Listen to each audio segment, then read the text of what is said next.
एक तरफ चंद्रयान-3 की कामयाबी है तो दूसरी तरफ भूखमरी। एक तरफ कामयाब G20 तो दूसरी तरफ आतंकवाद। एक तरफ आईसीसी चैंपियंस ट्रॉफी के विनर तो दूसरी तरफ रोटी को तरसता पाकिस्तान। एक तरफ उभरती आर्थिक शक्ति तो दूसरी तरफ असफल देश। एक बार फिर से भारत से आगे निकलने की होड़ में अपना ही नुकसान करने जा रहा है ये देश। और वो कैसे, चलिए जानते हैं इस वीडियो में। पाकिस्तान की आईटी मंत्री सजा खान ने कहा है, हमने स्टारलिंक को अस्थायी एनओसी दे दी है। अब देश में सैटेलाइट इंटरनेट की शुरुआत का रास्ता खुल चुका है।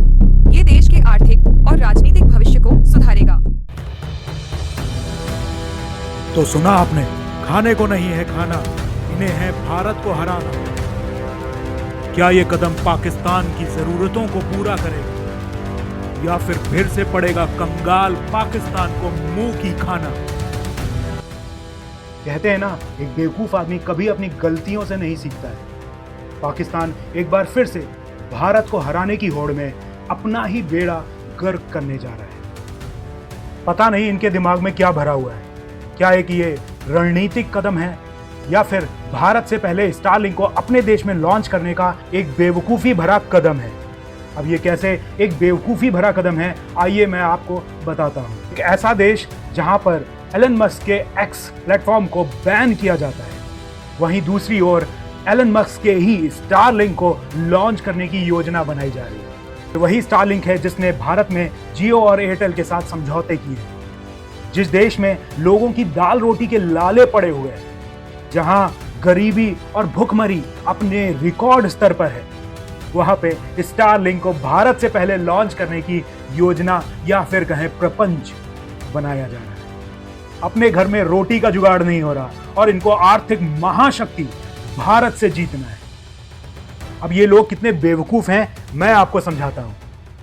दरअसल घर बैठे 250 MBPS की स्पीड, ये सुनने में तो अच्छा लगता है, लेकिन जब इसकी कीमत चुकानी पड़ेगी तो पाकिस्तानियों के छक्के छूट जाएंगे।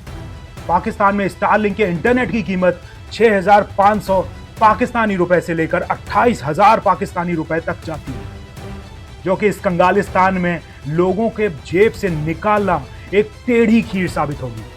तो ये महंगी सर्विस अगर लाखों लोगों से दूर रहेगी तो इस स्टारलिंक के इंटरनेट का फायदा क्या है?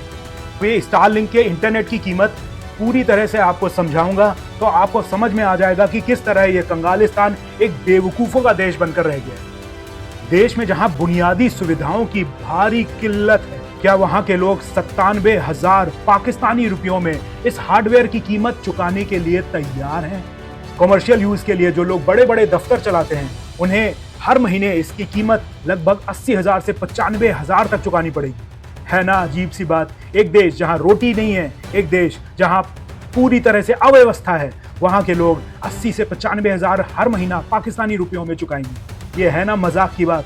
लेकिन ये मजाक हमारे ही पड़ोसी देश में होने जा रहा है। भाई मुझे तो इन पे तरस आता है कि ये लोग लड़ाई लड़ने की सोच भी कैसे सकते हैं, वो भी भारत जैसे देश में। हो सकता है इन लोगों के दिमाग चीनियों को गधे बेचते बेचते सुन्न पड़ गए हैं, इसलिए उल्टे सीधे फैसले कर कर देश को और डुबाने जा रहे हैं। अब आपको कुछ कुछ समझ में आ रहा होगा कि यहां भी ये पाकिस्तानी मुंह की खाने जा रहे हैं। सिर्फ भारत से जल्दी लॉन्च करने के चक्कर में ये लोग अपने ही देश का बेड़ा गर्क कर रहे हैं।